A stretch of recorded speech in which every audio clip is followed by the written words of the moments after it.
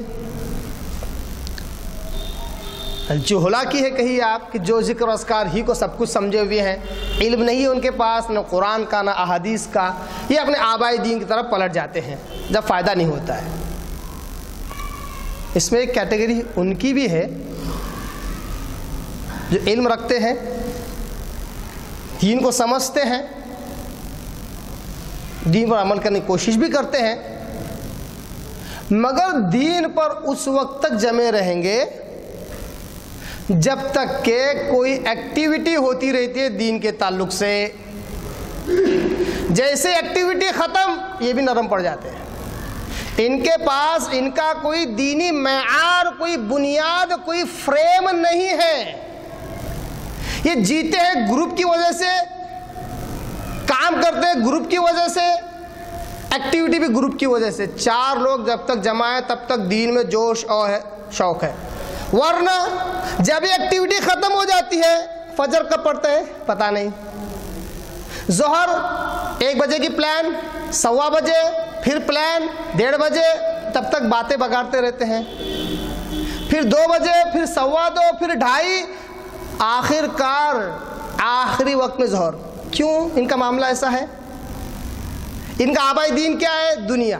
جیسے ہی ایکٹیویٹیز ختم ہو گئی دین کے تعلق سے، فوراً دنیا کی طرف اپنے دنیائی کام، ارے آپ صبح جا رہا شام میں آ رہا، کہاں ٹائم مل رہا؟ ان کو بولے چلو ایک کام کرتے ہیں، ایسا کرتے ویسا کرتے، اتنا جوش و جذبہ آ جاتا ہے۔ جبکہ دین کسی چیز سے جڑا ہوا نہیں ہے، دین انسان کی ذات سے جڑا ہوا ہے۔ دین انسان کی ذات سے جڑا ہوا ہے، ہر انسان پر اسلام لاگو ہے، چاہے وہ جنگل میں کیوں نہ رہے۔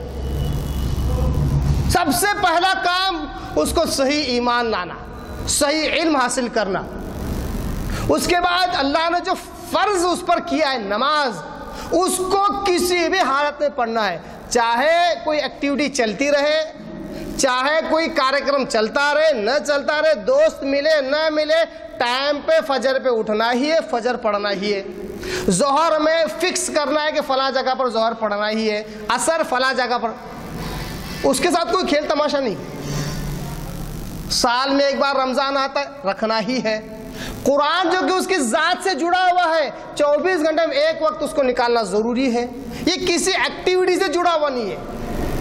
میں نے اکثر لوگوں کو یہ دیکھا، ذاتی تجربہ، کہ جب تک ان کا دینی ایکٹیویٹی چلتا رہتا ہے، کوئی گروپ میں کوئی کام چلتا رہتا ہے، ماشاءاللہ نمازیں بھی ہوتی ہے، روزے بھی ہوتے ہیں، جوش و خروش بھی ہوتا ہے، جیسے ہی دینی ایکٹیویٹی سے کچھ کٹ گئے، دنیا میں اچھا جاب لگ گیا، اچھی نوکری لگ گئی، تو کیا کرتے پتہ ہے؟ 5 سال تک دینی ماحول میں نظر نہیں آتے ہیں۔ ہم نے باقاعدہ دیکھا ہے۔ اتنا ہی نہیں، حیرت انگیز بات یہ ہے کہ جن کی ہم نے ماشاءاللہ یہاں تک داڑھی دیکھی تھی، انہوں نے داڑھی بھی کاٹ لی ہے۔ کیوں ہوا 5 سال میں ایسا؟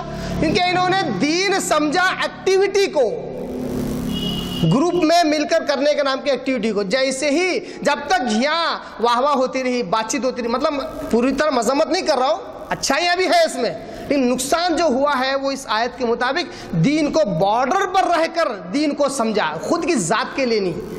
جب تک فائدہ ہوتا رہا، لوگوں سے ملتے رہے، کچھ نہ کچھ کام ہوتا رہا، تب تک دین سے جڑے ہوئے۔ جیسے ہی کوئی کام نہیں ہو رہا، اپنی دنیا میں لگ گیا، اب کیا ہو رہا ہے کچھ پتہ نہیں۔ میں بارہ کہتا رہتا ہوں، ایک شعر ہے، میں اکیلا ہی چلاتا جانب منزل مگر لوگ آتے گئے کارواں بنتا گیا۔ ہر مسلمان میں کیوں نہیں ہو سکتا یہ؟ کم از کم ان نوجوانوں میں کیوں نہیں ہو سکتا جو قرآن و حدیث کا دعویٰ کرتے ہیں؟ اکیلے ہی نکلو، دین کا کام کر لو۔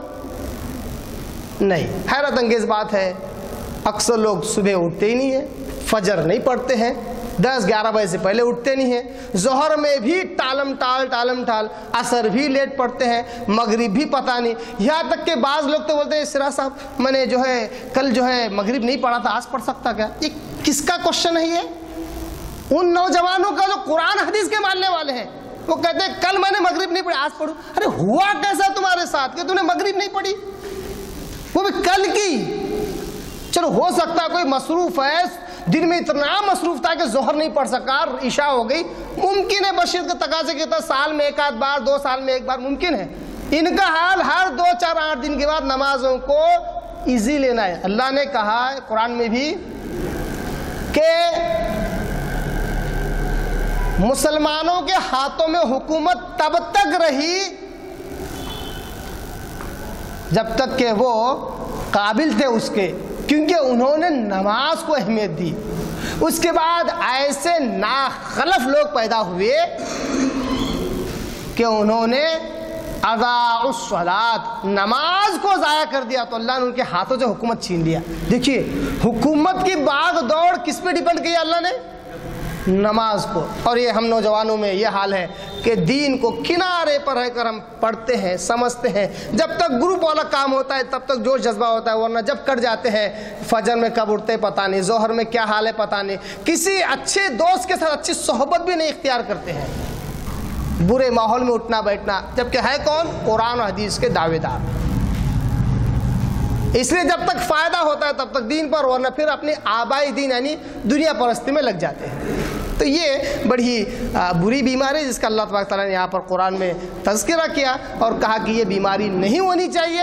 اللہ کی بات خالص اللہ کو اپنا رب سمجھ کر کیا جائے، دین کو اپنا دین، اپنی ذات کا دین سمجھ کر کیا جائے، ہر وقت ہماتن علم حاصل کرنے کی جد و جہد اور جستجو ہو، ہر وقت جو اللہ کی کتاب ہمارے پاس موجود ہے اس کے مطالعے میں اپنے آپ کو مگن رکھے، کسی سے جوڑ کر نہیں، جوڑ کے اپنے آپ ذاتی طور پر اس کو پڑھنے کی کوشش کرے، جتنا آپ نے پڑھا اتنا خود کی ذات سے پہنچانے کی کوشش کرے۔ ساتھ ہی ساتھ جب آپ یہ کریں گے تو خود بخود لوگ جڑتے جائیں گے، کارواں بنتا جائے گا، ایک دعوت و تبلیغ کا سلسلہ زبردست جاری ہو جائے گا۔ تو یہ ایک آیت تھی جو سورہ حج کی سورہ نمبر 22 کی آیت نمبر 11 تھی جو میں نے آپ کے آگے رکھی۔ اللہ تعالی ہم سب کو قرآن کو صحیح سمجھنے اور عمل کرنے کی توفیق عطا فرمائے، اور جو غلطیاں ہم سے سرزد ہو رہی ہے اللہ تبارک تعالیٰ اس کو معاف کرے، اور ہمیں اچھی اور نیک توفیق دے کہ ہم دین کو دین سمجھ کر اس کے اندر پوری طرح داخل ہو کر اس پر عمل کرنے کا اللہ ہمیں توفیق عطا فرمائے۔ اللہ تعالیٰ ہمیں دین کے علم سے بہراور کرے، اللہ تعالیٰ ہمیں قرآن کا احادیث کا پورا صحیح علم اللہ ہمیں دے۔ وآخر دعوانا ان الحمد للہ رب العالمین۔